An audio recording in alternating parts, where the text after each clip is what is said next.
Okay, so I did post your exam scores this morning. So that score is out of 100. So your last exam, you had a percentage and a score. It was out of 80 points.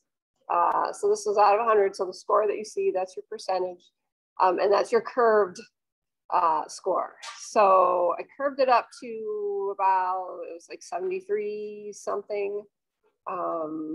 Just if you want a reference as to what the average was. Before I curved it, the mean was a 67. Still getting a good number of A's. One person only missed 2. So some of you did a little better than last time, some of you a little worse. So it was kind of a mixed bag there. We will talk more about it. I'm hoping on Monday. I don't have quite everybody having taken the exam yet, or wait and see what's going to happen with a few people. So we will go over the most commonly missed questions in class, but you're welcome to come take a look at your exam, certainly, anytime during office hours, or I'll be there kind of briefly after class today. I'm not caught up yet with looking through the homework questions, so I plan to do that this weekend, and I plan to get posted on Blackboard kind of roughly how that's going. So at the end of the semester, your homework will be worth 60 points. So I'll say, if you're getting at least that 80% bar, then I'll put 30 out of 30 into Blackboard at this point, just so you can kind of see how that impacts your grade. It's not perfect. We're not really halfway through the course yet, but just kind of to see how it's going. I know midterm grading starts next week. So for those of you that kind of need to know where you're at, I can do that. So, okay. So we started viruses last time, talking about just kind of what is a virus, what kind of structure do they have? They're acellular, so they don't have things like ribosomes that other cells may have.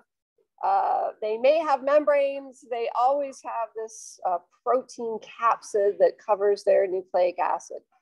And we said that nucleic acid is either DNA or RNA. It can either be single-stranded or double-stranded.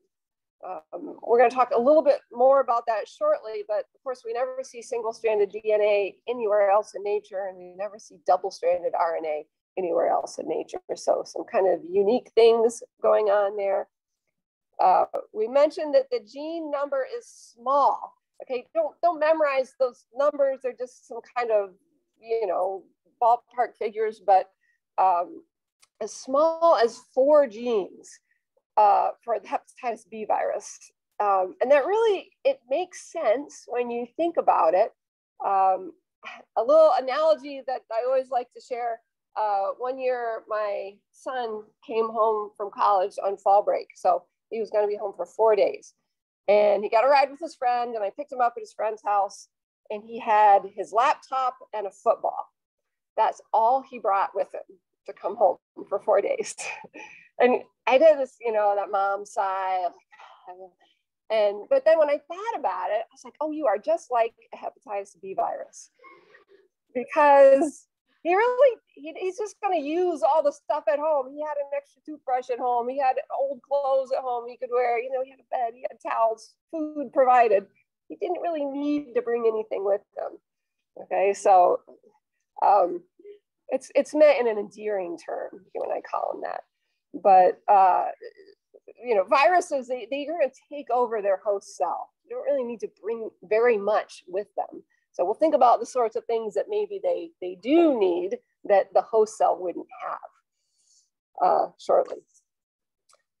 Thinking about how they're classified. We spent a good deal of time talking about classification with bacteria. There's really 2 different systems that we use to classify viruses. One system we'll call the hierarchical classification.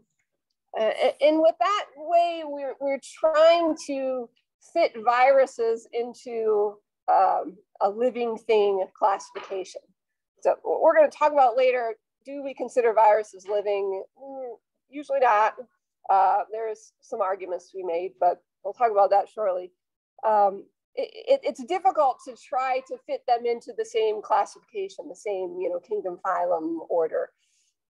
So it's not perfect, but there are 7 different orders described that all viruses are part of. And then below that, there are families.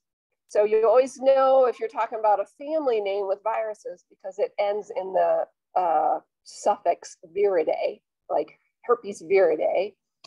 And then genera, the next level below that, will carry the suffix virus, like Herpes virus. And then below that, it gets a little, the species, it's in your book, it says, oh, viruses are often classified by binomial nomenclature, genus and species. And I've never seen that. So I don't know if that's something that's a change or whether that's just not very common. But usually a virus species, we just call the virus the disease that it causes. And that's the species name. So here's an example. Family Bunyaviridae, genus Phlebivirus, species Rift Valley fever virus. Okay, so the disease it causes is Rift Valley fever. Okay, so it's appropriate to italicize all those family, genus, even species if you're talking about it like it's a species.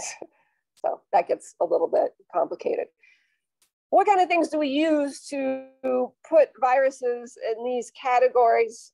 A lot of different things. So what kind of nucleic acid? Is it DNA? Is it RNA? What does the capsid look like? Is it helical? Is it icosahedral?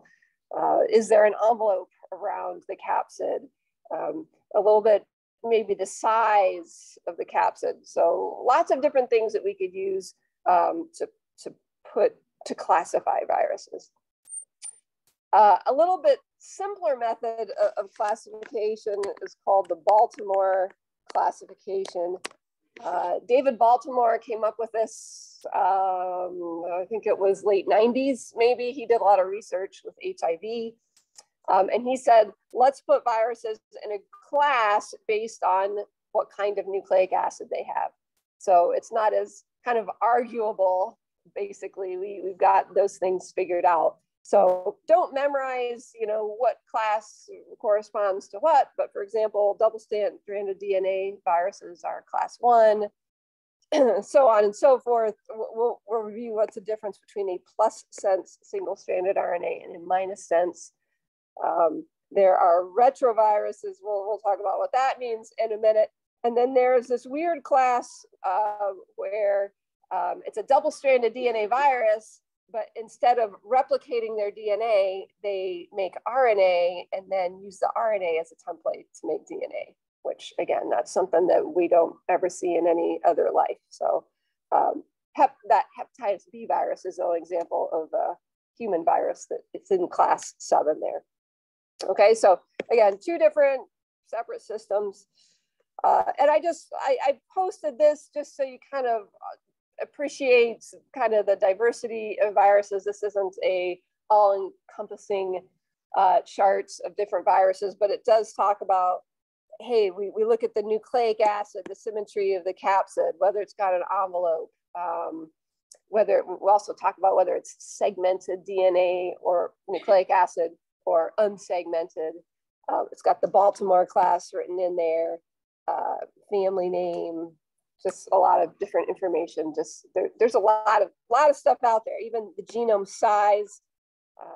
And sometimes we don't know exactly what's a gene and what's not, but it's a good estimation there. So kind of just appreciate what's out there a little bit. Okay, so what do viruses do? They are basically, their whole goal is to make more of themselves. And remember, they can't do that unless they're in a living cell. Okay, so if you don't take anything else away, viruses can't make new viruses unless they're in some kind of living cell. So there's 2 kinds of viral replication cycles, and the second kind is really just a variation on the first kind. So There's lytic replication. We'll talk about that first. That is usually pretty quickly going to bring about the death of the host cell. Again, time is variable there, but the host cell typically is going to die. It's going to burst open. And then with the lysogenic replication, the virus is going to incorporate into the host cell genome.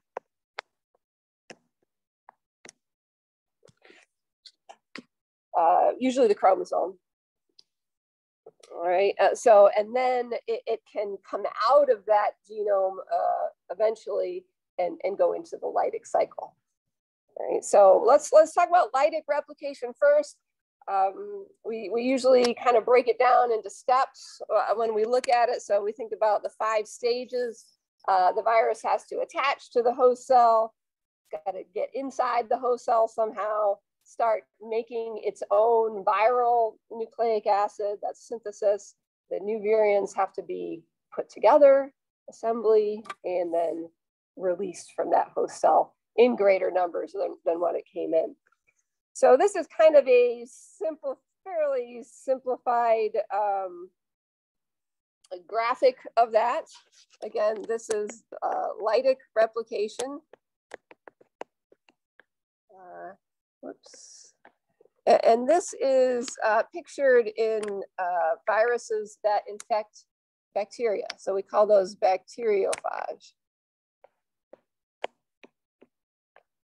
Okay. Viruses that only do lytic replication are called virulent. Okay. So again, they only do lytic replication. So there are bacteriophages that will infect lots and lots of different kinds of bacteria. They're usually very specific. So we know there are certain bacteriophages that only will infect E. coli, for example. So they're very specific. Most bacteriophage, most of them are double-stranded DNA. There are a few exceptions to that. Most of them don't have a membrane around them, don't have an envelope. There's some weird exceptions to that as well. So mostly naked viruses that infect bacteria. Some of them have this weird kind of lunar lander type structure. So they've got the kind of a icosahedral capsid, and then they've got this filament, and the tail fibers have receptors on it that are specific for, again, a certain kind of bacterial cell. So attachment phase, again, the phage is going to attach to the surface.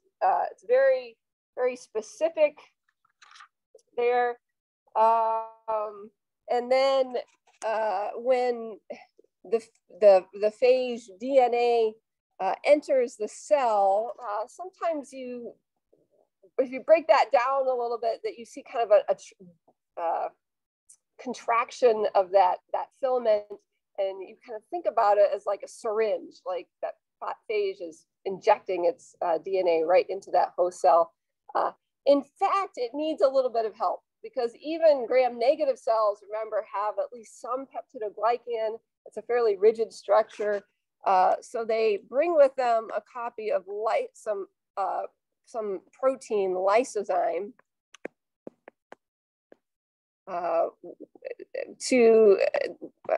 which kind of softens that cell wall.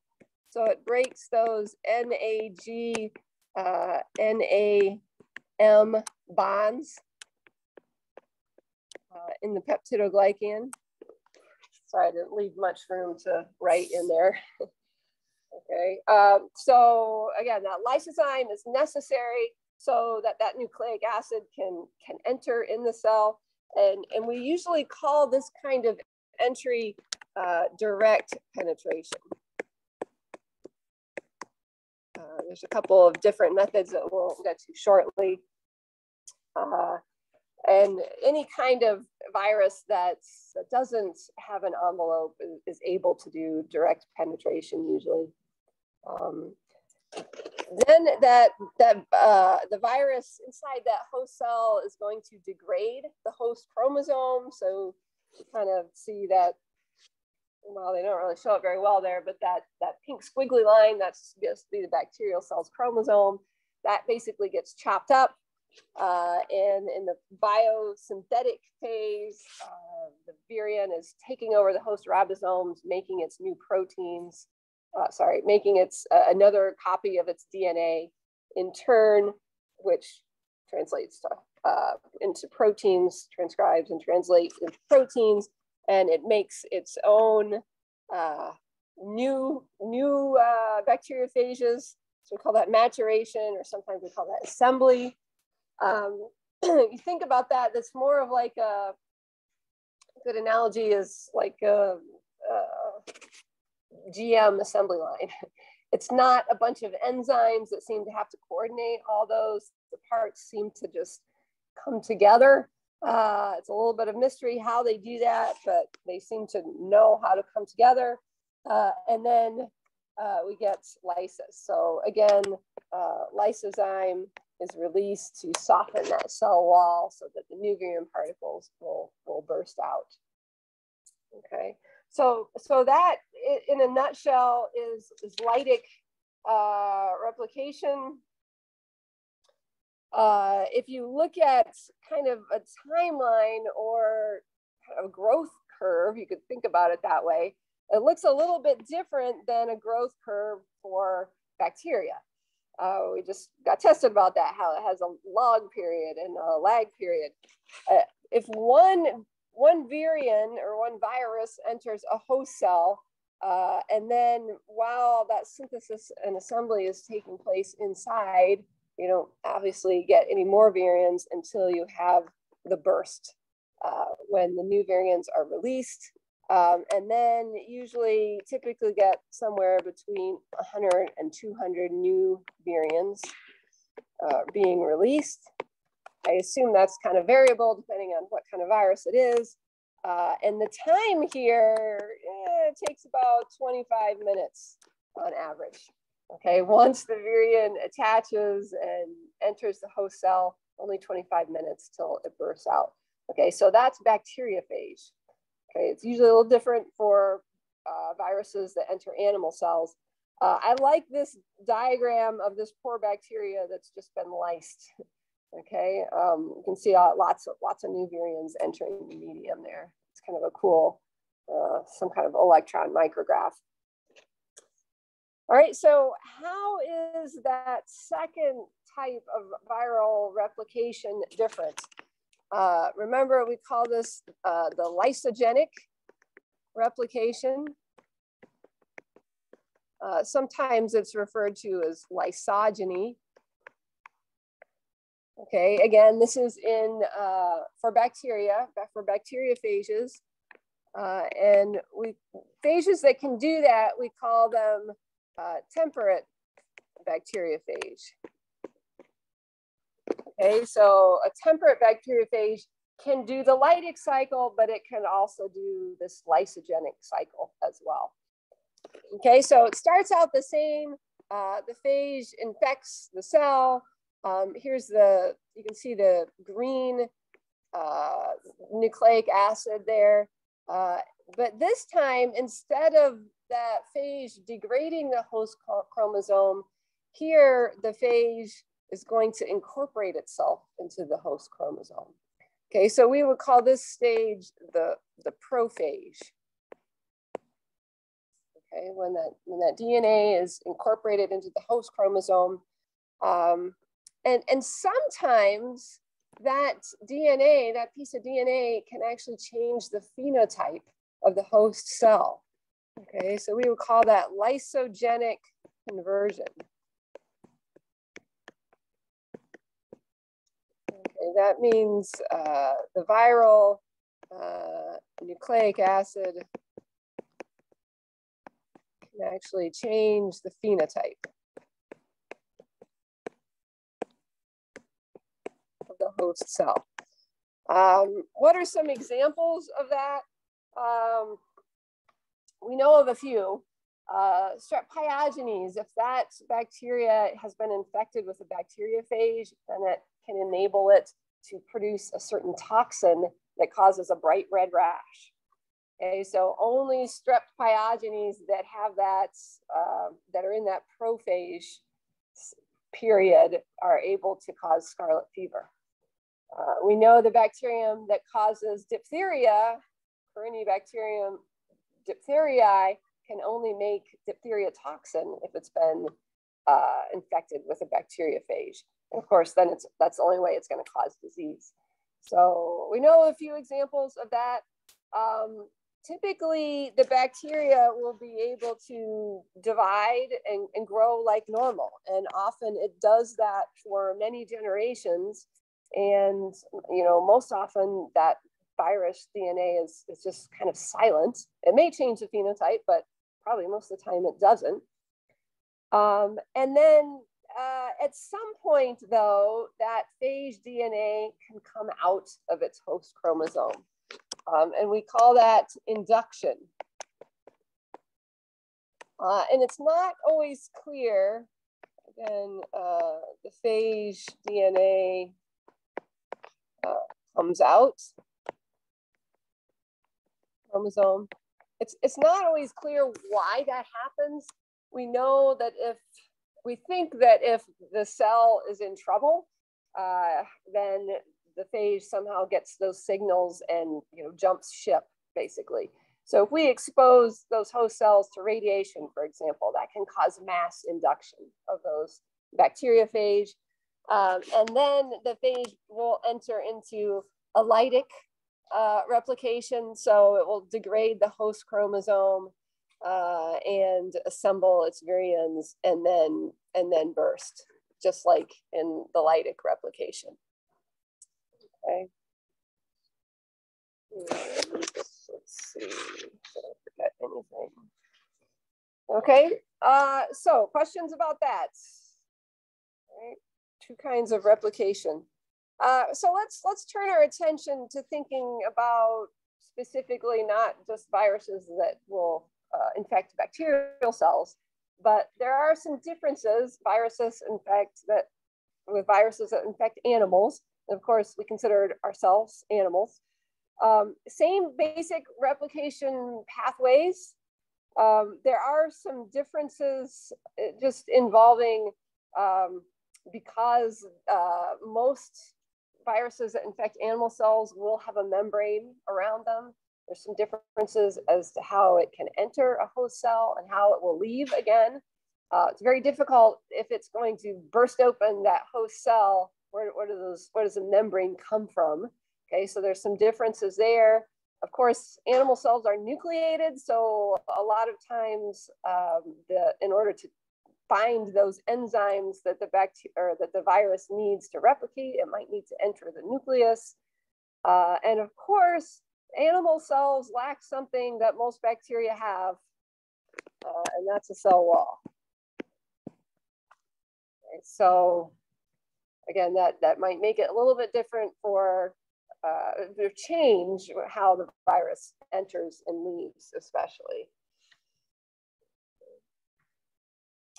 All right, so if we look at an example of a virus that infects humans and lots of animals too, the influenza virus, if we look at the replication strategy there, so here's the influenza virus up here, and it's going to enter, there's three ways actually the virus can enter a cell.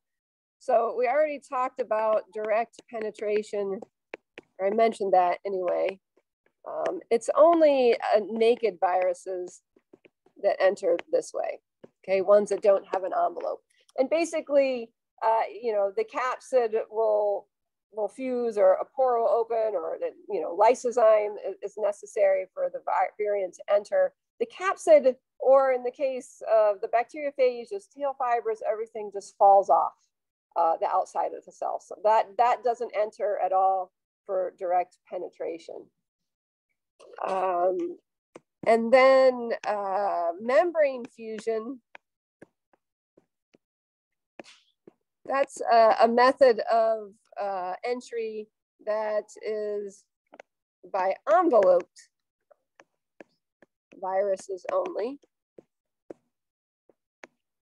And it's just what it sounds like. The envelope of the virus fuses with the cell membrane of the host cell. There's a disadvantage with that, though. Any viral proteins that are on the outside of that membrane now are on the outside of the host cell.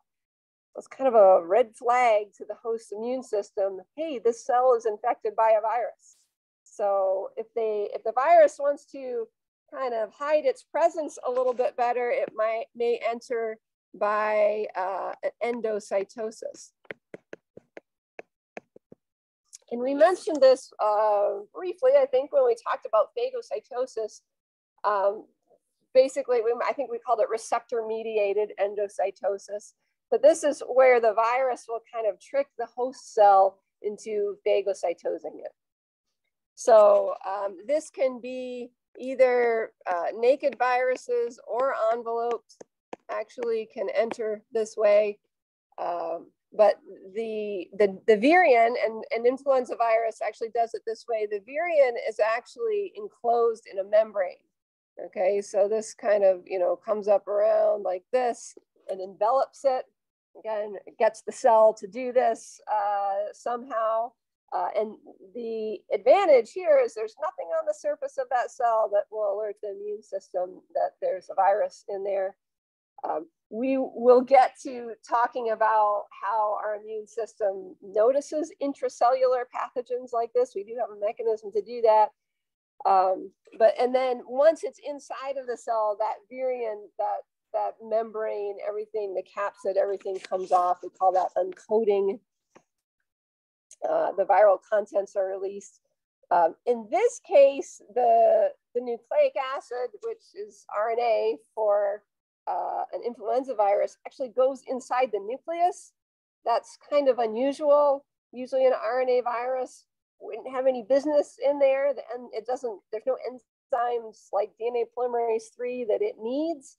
So that's kind of unusual. We think that an influenza virus needs to take advantage of some splicing that would only happen in the nucleus, and that's why it does that. But then eventually the cells, the new virions, are going to leave. Oftentimes, when they leave, they will take some of the host membrane with it. Okay, so they're gonna bud out often, but sometimes they leave by endocytosis as well. All right, so looking a little bit more closely at the synthesis of the new DNA. Like we said, most bacteriophage are mostly DNA viruses, but for viruses that infect humans, we've got lots and lots of different types. There's double-stranded DNA, single-stranded DNA, double-stranded RNA, and then single-stranded RNA viruses can either be plus sense or minus sense.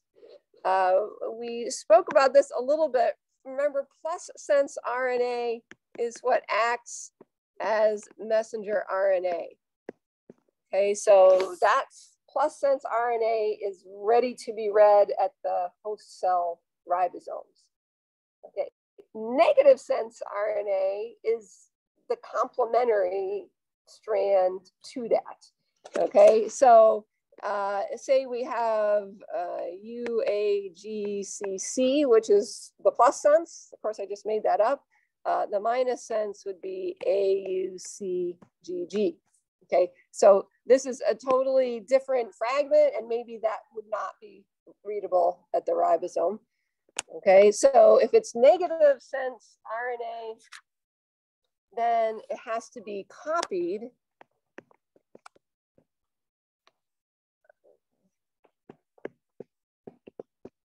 You get the plus sense complementary strand. Okay. So if you have a negative sense RNA virus, it's going to have to make plus sense. All right. How does it make RNA from RNA? that's something that no other organism does. We never make RNA from RNA. We always use a DNA template. So they have to have, bring with them a way to make that enzyme. Okay, RNA dependent RNA polymerase. Okay, again, that's something that their host is not going to have. So again, if it's a negative sense RNA virus, it has to copy the positive sense strand so that that can be read at the host ribosomes.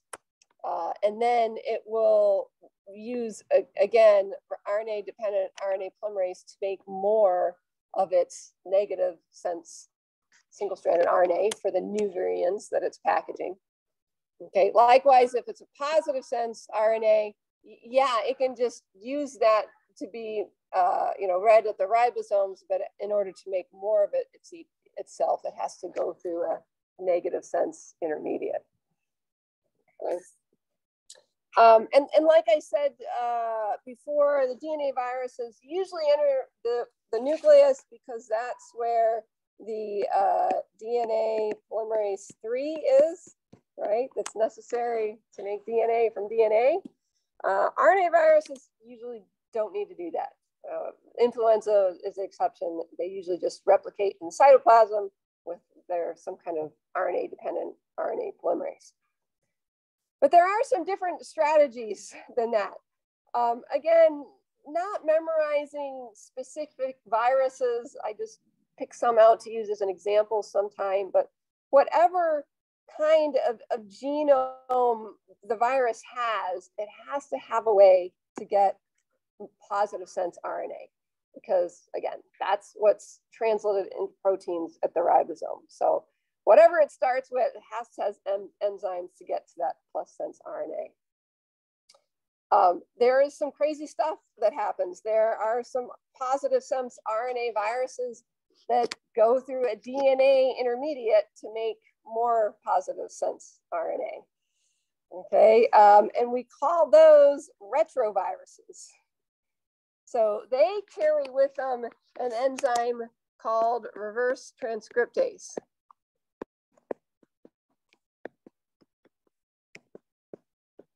Okay, so basically they start out with plus sense RNA, single-stranded RNA, and then they use reverse transcriptase to make single-stranded DNA and more reverse transcriptase to make double-stranded DNA. And then, of course, from that double-stranded DNA, they can make more positive sense RNA. Okay, so it seems like a crazy system. Why would a virus like HIV do that? Why wouldn't it just use the RNA and it has and have it read at the ribosomes? Well, double-stranded DNA is a lot more stable than what RNA is. So maybe that's part of the reason. And also, now the virus, because it's double-stranded DNA, can incorporate into the host chromosome. Okay, an RNA virus, RNA can't incorporate into the host chromosome. So again, it enables it to integrate into the host chromosome, and it can kind of hang out there for a long time.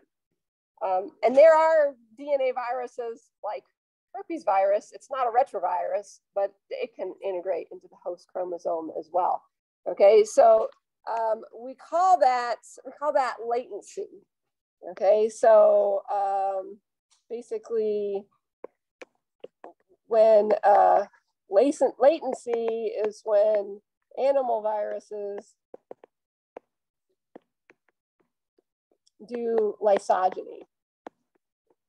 Okay, so that lysogenic bacteriophage replication cycle, when animal viruses do that, we call it latency instead of lysogeny. Okay, but it's pretty much the same thing with a few differences. Like in bacteriophage, that it can stay integrated for lots of generations of the cell. But we think for animal viruses, when they do this, it's permanent. And otherwise, there's no induction. They never come out of that host cell and do a lytic replication. Okay, so once HIV is incorporated into the host cells, at least as far as we know, there's no way to get it out again. Okay, so for things, for the other virus that does that most commonly, herpes virus, you know, we don't have cures for herpes or HIV. We have a lot of treatments that are making a lot of progress, but once it's there, it's there. Okay, so here's an example of a herpes virus infection that can go latent. Chickenpox is actually caused by herpes virus, and that once you have chickenpox, you always have it, and it can reappear much later in life as a nasty, painful rash called shingles. So we'll talk about that one more at the end of the semester. It's just an example there. So we talked about how animal viruses enter a cell, how they leave. It can be a little bit different as well, as also the time. So we talked about how bacteriophage will have that burst in lytic replication after maybe like 24 or 25 minutes. It takes more like 24 hours a day for an animal virus to go through a replication cycle. So it takes a little bit longer. Naked viruses can be released by either exocytosis or lysis. Again, exocytosis is when the virion is sort of escorted by a kind of membrane-bound vesicle out of the cell. And then envelope viruses either by exocytosis or budding. Okay, so here's a nice picture of budding over here, how that happens. The assembled virion here basically just takes off some of that host cell membrane along with it. Lots of those virions have spike proteins on the outside, so the virus has to express those spike proteins in the membrane before it leaves. And this can happen very slowly over a long period of time. You get more of a chronic infection, or if it happens fast enough, it essentially lyses the cell because the host cell can't deal with having its membrane disrupted so much. All right, so that's pretty much the ins and outs of viral replication. I want to talk just a little bit about how we kind of isolate viruses and how we work with them in the lab, and finish, maybe we'll get to today, talking a little bit about prions, another acellular pathogen. Okay, so if we want to work with viruses in the lab, a way to separate them from the solution that they're in is we pass them through some membrane with really tiny pores. So in this example, they have the pore size of 5 micrometers. Okay, bacteria cells can fit through there, but normally not, say, animal cells. So here, this would have viruses and bacteria in it. We make that pore size a little bit smaller. We can do that, and so that it filters everything out except for viruses. Okay, so then we've got a suspension of viruses there. How do we grow those in the lab? Usually we work with them, what we call cell culture. So plastic containers like this, we would have to have a monolayer. We'll talk about those cells in a minute. And then put the viruses in the solution and have them infect that monolayer. The cells have to be bathed in nutrients all the time. It's been a long time since I have done that, but you have to be very careful about not getting bacterial contamination there. It can be a little bit more of a headache than just growing bacteria. You can more easily kind of work with viruses that infect bacteria, because of course you can grow a lawn of bacteria on a agar plate, say a nutrient agar plate, and then add the viral suspension. And this is one way that we would kind of quantitate how many viruses are in that suspension. We could count the number of plaques in that bacterial lawn. So it's kind of the reverse of the viable plate count method where we look for colonies. Here we're looking where the bacterial colonies have all been lysed and killed. So you get these little plaques here. So you got to kind of dilute it down so it's a countable number. But we used to do a lab like that in 213, and it wasn't working most of the time, so we kind of gave up on it. But you can also grow viruses in eggs. It's a little bit more expensive. Embryonic eggs, and you can inject them into different parts of the egg depending on what virus that you're trying to grow. Of course, this is how we grow influenza virus up in large enough quantity and then kill the virus so that we have it for the influenza vaccine. Okay. Here's another example of cell culture. You've got the cells in this bag, which is kind of nice because that might limit the amounts of contamination that happens through the air. Typically, we're going to add antibiotics to that medium that those cells are bathed in, just to kind of keep bacteria from contaminating that culture. Two different kinds of cells that we could use, basic kinds of cells. We could use a primary cell culture. That just means that cells exhibit contact, inhibition.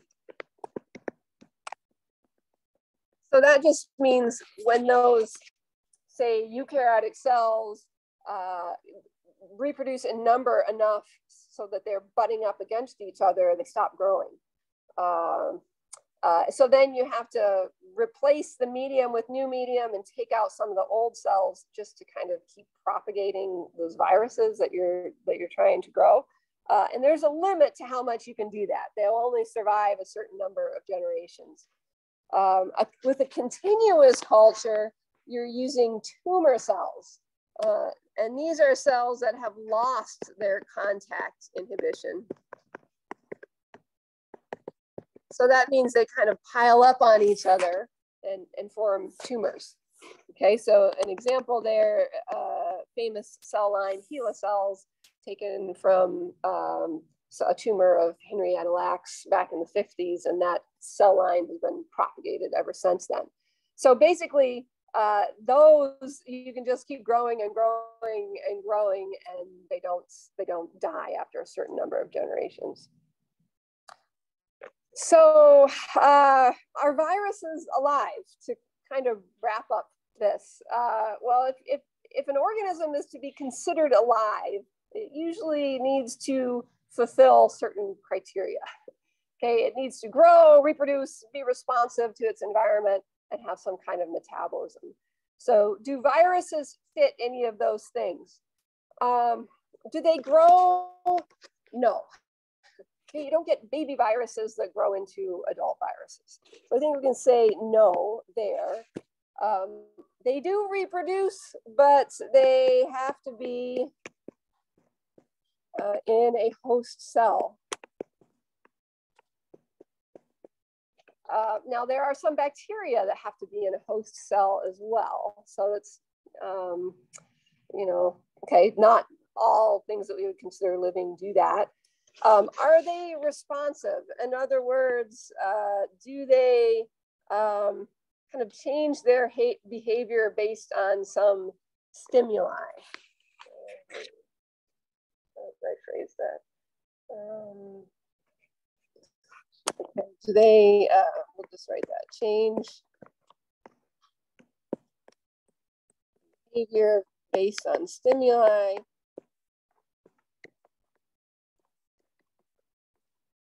In general, no. Although that point is a little bit more arguable by some people because they do evolve over time. But they definitely don't respond to stimuli in ways that we think of organisms doing. Do they have a metabolism? No. Okay, they don't do glycolysis. They get what they need from that host cell, and they don't do any kind of metabolism independently. So most people would not really consider them alive, but you know, people always like to argue about stuff. So there's some people that would argue it. Okay, so another acellular pathogen, your book talks about a couple of other ones that might infect plants, for instance, but we'll just focus on prions. What are prions? They were kind of named by Stanley Prusner in 1982. So they haven't really been described all that long. And he named these proteinaceous particles, we call them prions, and that's kind of again, an abbreviation of proteinaceous infective particles. Okay, so the first thing to understand about prions is that they have no nucleic acid, no DNA, no RNA. So this really stumped researchers for a long time. How do they make more of themselves if they don't have any nucleic acid? They don't follow that central dogma of, you know, heritability. So it stumped them for a long time how more prions were produced. Well, the crux of it is that we think that this particular protein that we call prion protein, we think that this is a protein that's in all mammalian cells. It's a membrane protein. And when it's, you know, folded in its normal way, we could just call that cellular PRP, that stands for prion protein. So here's the normal folding of it. Well, when it's misfolded, then we're going to call it prion PRP. So misfolded. And we think that if the normal protein is exposed to the misfolded form, then that misfolded form causes all the normal ones to misfold. So it's like a bad apple ruins the bunch. And this misfolded version, it has these kind of green lines. Those are beta sheets. It has more beta sheets rather than alpha helices. And that misfolded protein tends to clump together and then not be functional anymore. So again, exposure to that variant form causes the normal ones to not form or to misfold. So what? Well, what's some examples of prion disease? Your book refers to them as TSEs, transmissible spongiform encephalopathies. I practiced saying that and I still couldn't do it. The one that everybody's heard of usually is bovine spongiform encephalopathy, also known as mad cow. So this came to the forefront kind of the late 80s, the early 90s. The epicenter was in England. I can remember I spent a couple of weeks in England at that time, and everybody said, don't eat hamburger. And I was really didn't understand because, of course, you cook hamburger. So how could there be an infectious agent in it? Well, it turns out you have to cook hamburger that's been infected with prions for hours and hours and hours at like 900 degrees Fahrenheit. So just regular cooking is not enough to deactivate it. And of course, mad cow along with scrapie, that's prion disease in sheep, causes the animals, you know, huge neurological problems. I've Googled that, and you know, what's a cow look like that has mad cow? It's just heartbreaking to see them stumbling around. So I'm not going to show that in class. It's hard to watch. Sheep would kind of scrape up against fence posts until they're like wearing their wool off and their skin is raw. So they're just acting in very weird ways. Chronic wasting disease, we have that in Michigan. Deer, elk, and moose are susceptible to that. In humans, several forms of prion disease. The variant Creutzfeldt-Jakob is what people get if they ingest contaminated meat. So there was about 200 people that died in the early 90s from eating cows that had mad cow disease. Sometimes if you, or if you get a transplanted tissue that's infected with prions, that's another way to get variant Creutzfeldt-Jakob. And then you could just get kind of the regular Creutzfeldt-Jakob disease. There's a genetic component there, or maybe a spontaneous misfolding of the prion. I see that we're about out of time. There is a form that cannibals, it used to be, well, we'll talk more about that next time. Crew's not around anymore, but what all these things have in common is that they're always fatal. So we'll wrap that up last time and move on to microbial control. Hope you have a good weekend.